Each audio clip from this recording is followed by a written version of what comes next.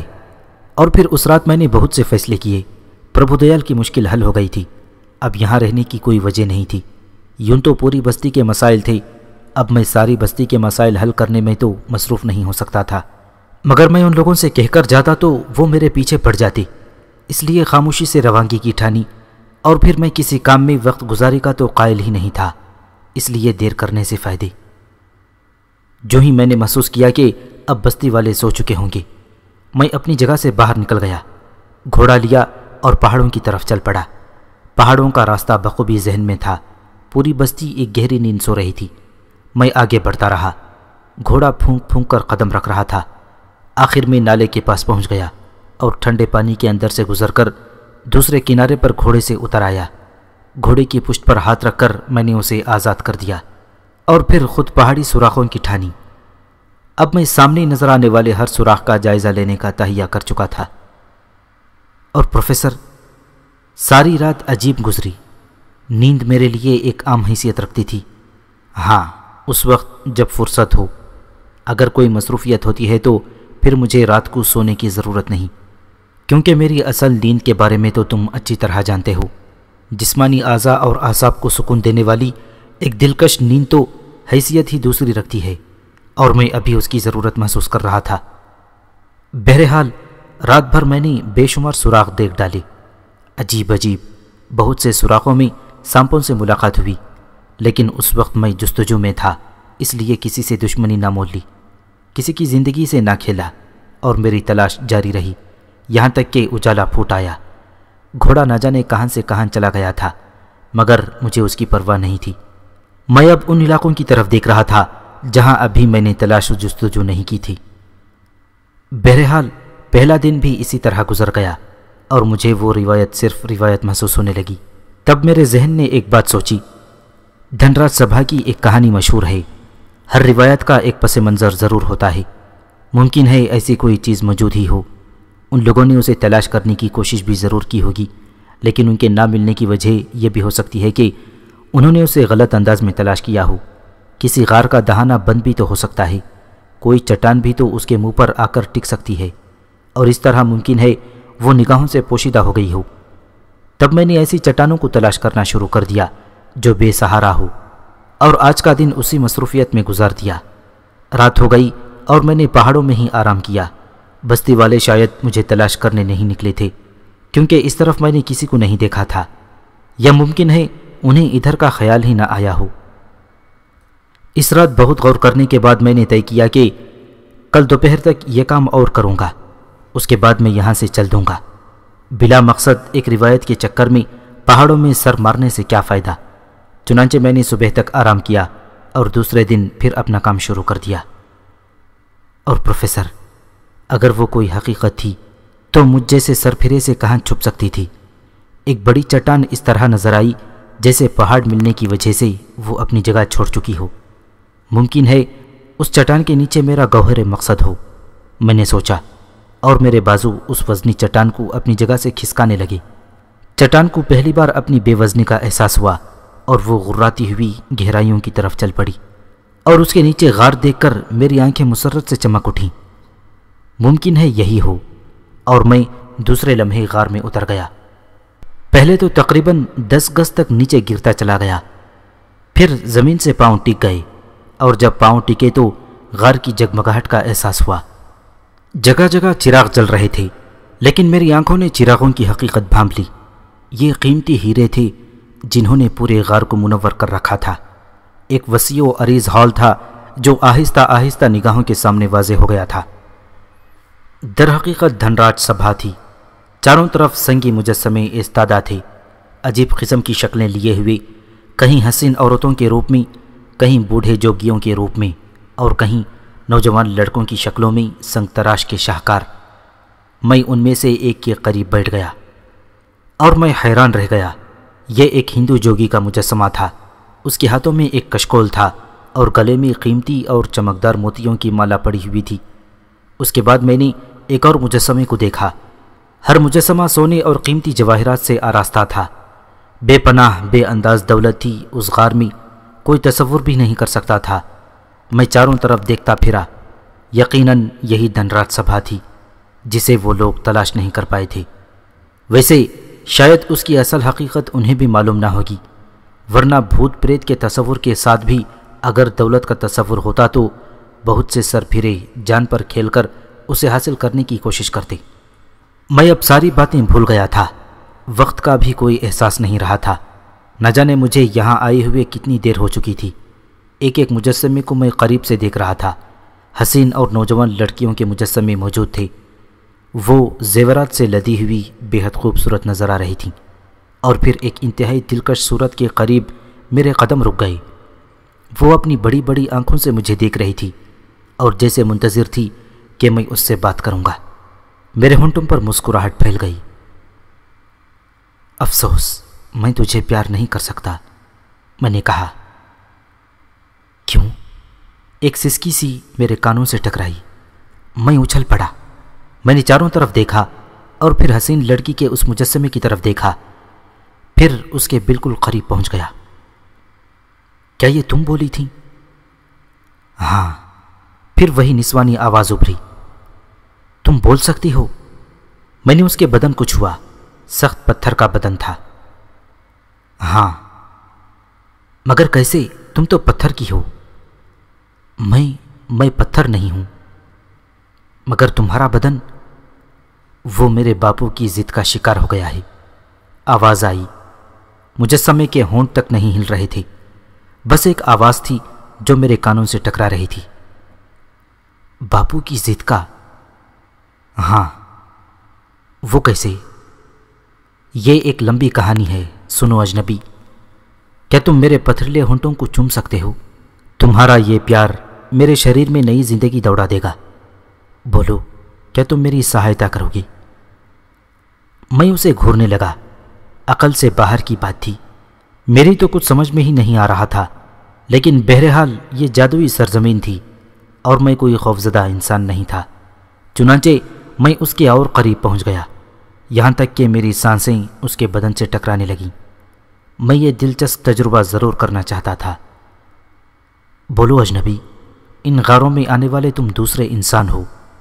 بہت پہلے بھی کوئی آیا تھا، لیکن وہ میری آواز سن کر ہی ڈر گیا تھا۔ وہ یہاں سے نکل کر بھاگا تھا۔ کیا میرے چومنے سے تم زندہ ہو جاؤ گی؟ میں زندہ تو اب بھی ہوں، مگر میرا بدن پتھر کا ہے۔ تب میں یہ تجربہ ضرور کروں گا، میں نے کہا، اور آگے بڑھ کر سب سے پہلے میں نے اس کے ہونٹ چومے، سرد اور بے جان ہونٹ۔ اور پروفیسر، پھر میں ہٹ گیا۔ تب میں نے اسے مسکراتے دیکھا۔ ہاں، اس کے ہونٹ مسکراہٹ کے انداز میں کھنچ رہے تھے۔ میرے پورے شریر کو جیون دے دو اجنبی۔ اس بار ہونٹ صاف ہل رہے تھے۔ میں نے انہیں لچکدار دیکھا۔ بلا شبہ ان میں ایک جوان دوشیزہ کے ہونٹوں کی سی گرمی اور نمی تھی۔ میں سست رہ گیا، لیکن اس دلچسپ تجربے کو میں مکمل کر لینا چاہتا تھا۔ چنانچہ میں نے اس کی دونوں آنکھیں چوم لی اور اس کی پلکیں جھپکنے لگیں۔ اجنبی، میں تمہارا یہ احسان جیون بھر نہ بھولوں گی، وہ سسک کر بولی۔ اور پروفیسر، پھر میں نے اسے انسان بنانا شروع کر دیا۔ میرے بے شمار بوسوں نے اس کے پورے جسم میں روح پھونک دی۔ اس کے جس عضو میں جان پڑتی، اسے ہلا کر وہ بے پناہ خوشی کا اظہار کرتی، اور میں نے تھوڑی دیر میں یہ کام مکمل کر لیا۔ تب ایک حسین قد و خال اور حسین بدن والی نوجوان دوشیزہ میرے سامنے کھڑی تھی، اور میں دلچسپی سے اسے دیکھ رہا تھا۔ میں کس زبان سے تمہارا شکر ادا کروں؟ اس نے فرط مسرت سے کہا۔ کیوں؟ کیا ابھی تمہاری زبان ٹھیک نہیں ہوئی؟ میں نے ازراہ مذاق پوچھا۔ نہیں، اب تو میں بالکل ٹھیک ہوں۔ ایک بات بتاؤ، میں نے کہا۔